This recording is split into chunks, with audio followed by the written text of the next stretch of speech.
Aujourd'hui, je vais en parler de ce qui est certainement la meilleure émission française. Et c'est... Confession intime? Non mais attendez, qui a écrit cette merde? Parce que moi je veux bien faire le con, dire de la merde, mettre la perruque rose, faire la folle, faire le fou, mettre des claques actrices, enfin bref, faire plein de trucs. Mais au bout d'un moment, il faut quand même que ce soit cohérent là. Qui a écrit cette merde? D'accord, ne vous dénoncez pas tout de suite. Ouais, puis merde. Alors, comme je vous l'ai dit juste avant, et comme vous l'avez sûrement lu dans le titre, aujourd'hui, je vais vous parler de confession intime. Mais quoi? Pourquoi tu... Oui, bon d'accord, il y avait un décor avant.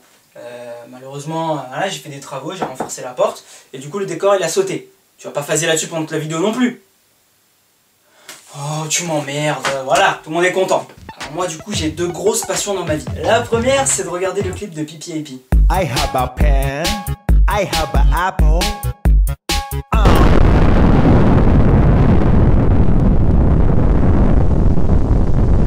Et la deuxième, c'est de regarder la télévision. Alors voilà, comme souvent, je me faisais chier, alors je m'amusais à zapper de chaîne en chaîne, comme ça, tranquillement, à essayer de trouver un programme correct. Et d'un seul coup, je suis tombé sur Confession intime.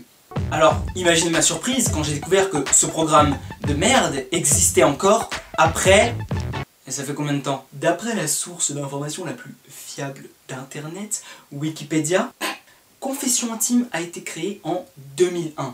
Ça fait bientôt 16 putains d'années qu'on se la tape cette émission de merde de télé-réalité. Oui, parce qu'on est purement dans une émission de télé-réalité. Ça a été prouvé de nombreuses fois que c'était la prod qui tirait les ficelles, notamment avec des témoignages et des vidéos, celle de Rémi Gaillard par exemple qui est super connue. Mais bon, on n'est pas là pour parler de ça, on est plus là pour parler du fond que de la forme. Le truc qui me fera toujours rire avec cette émission, c'est qu'on a toujours affaire au même style de candidat. Le plus souvent, c'est des gens du Nord. Alors je vous vois venir avec... Oui, mais c'est des clichés, c'est comme le fait qu'ils soient tous consanguins et qu'ils s'enculent et qu'ils fassent du tuning. Alors déjà, je vous arrête tout de suite. Ils font pas tous du tuning. Non, je déconne, sans rancune les gens du Nord. Je vous kiffe. Le plus souvent, c'est des gens qui ont un fort accent, alors étranger ou un accent régional, c'est pas la question, mais ils ont un fort accent. Ou alors, ils s'expriment pas forcément bien, ou ils sont pas très intelligents, ou les trois ensemble. Et là, c'est le combo summum, tu sais, comme dans les jeux vidéo, quand t'as l'étoile mystère dans... On s'éloigne du sujet. Parfois même, on les a déjà vus sur d'autres émissions, notamment Pascal le grand frère, ou SOS, ma famille a besoin d'aide. J'ai dit ça, moi? Mais non, mais ça, c'est... On en parle une prochaine fois. Pour les styles de candidats, il n'y a plus grand chose à en dire, hein. C'est tellement tout le temps les mêmes qu'ils reprendraient les mêmes, ce serait pareil, quoi. Mais comment parler de confession intime sans parler de ces sujets multiples et variés? Surtout un seul, enfin, un sujet qui est décliné. C'est toujours le même. Et la jalousie! On peut pas parler de confession intime sans parler de jalousie. Je veux dire, c'est indissociable. Quand tu regardes confession intime, le plus souvent c'est je suis jaloux, ma femme sort trop, ou mon mari se fait beau, je commence à me poser des questions sur sa sincérité, je suis jalouse. Ou alors, je suis jalouse de la relation que mon mari a avec le chien quand il va dans la cave et... Ouais, on en revient à ce que je disais. Mais quand je te parle de jalousie, je te parle pas de la petite crise de jalousie que te fait ta copine parce que t'es sorti l'autre soir avec tes copains à regarder le foot, mais qu'en fait on sait que t'es allé voir Cindy, connard, parce que t'es qu'un mytho. Je te parle de vraie jalousie.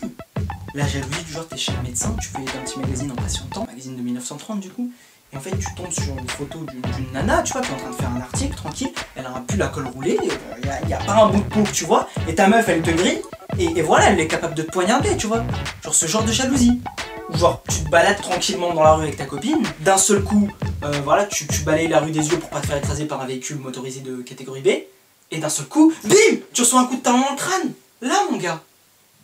Ouais. Et dans tout ça, je me dis qu'il y a un truc qui est quand même encore plus étrange. Sur le tournage, il y a des équipes techniques, la prod et tout, et je me dis, quand c'est des engueulades pour de la jalousie, ou voilà, le mec ou la nana engueule l'autre en mode mais t'es qu'un connard parce que je le savais. C'est des broutilles.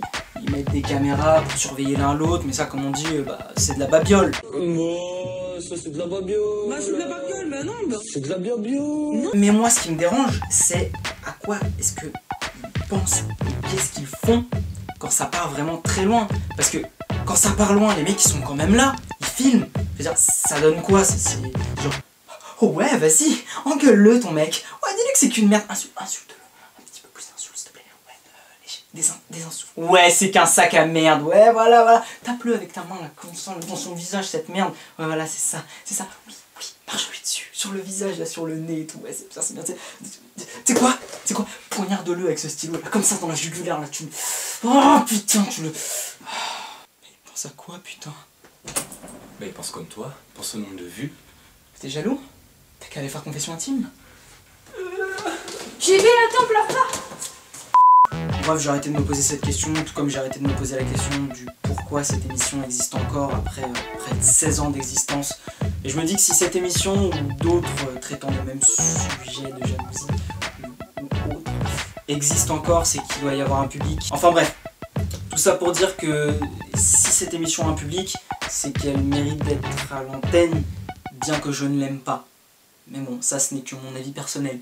Si toi aussi, comme les fans de Confession Intime, tu as un besoin vital de regarder mes vidéos, tout comme eux ont un besoin vital de regarder Confession Intime, je t'invite à t'abonner à ma chaîne, à mettre un énorme pouce bleu en bas de cette vidéo. C'est très important. Les pouces bleus, c'est la vie.